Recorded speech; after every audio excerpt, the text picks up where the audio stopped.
आपण ज्या क्षेत्रामध्ये काम करतोय याच्या पुढे आपण कुस्त्या खेळणार नाही, काय होती फिलिंग ती?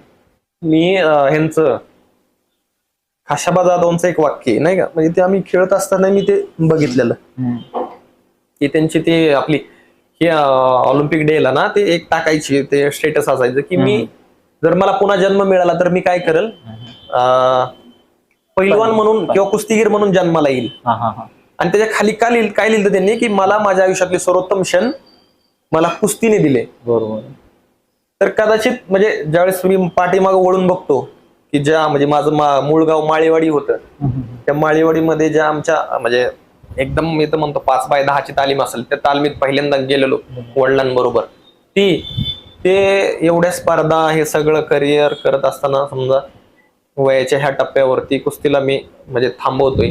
त्या दिवशी म्हणजे मला आठवतंय की म्हणजे मी तसं म्हणलं, जसं त्यांनी खाशाबा जाधव सांगितलं की माझ्या सगळ्यात आनंद क्षण तो होता, तसं ज्या दिवशी मी कुस्ती समजा थांबवली की मी शूज वगैरे काढले, त्या दिवशी माझ्या आयुष्यातला तो मी म्हणायचो पोरांना, माझ्या मित्रांना वगैरे बाकीच्यांना, की ज्या दिवशी मी कुस्ती सोडल त्या दिवशी ते माझ्या आयुष्यातला सर्वात दुःखाचा क्षण असेल.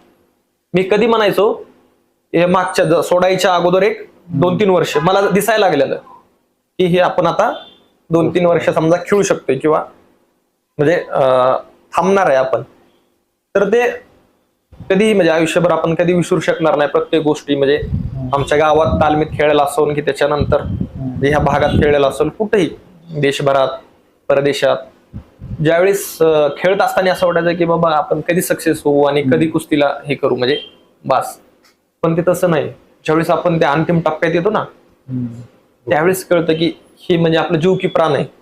ठीक आहे, जरी आम्ही कुस्ती सोडली असेल किंवा काय समजा पूर्वी, आता सगळ्यांना शेवटी एक मर्यादित कालानंतर त्याच्यामध्ये बाहेर पडायचं असतं, पण येणारी पिढी असेल आमची किंवा आणखीन कोणी असतील की त्याच्या माध्यमातून हा वारसा जोपासायचा किंवा जपायचं काम किंवा आपल्याकडनं जे राहिले ते पूर्ण करायचं काम, हे ह्याच्यामध्ये कुस्ती सोडलं असं आपण म्हणायचं नाही.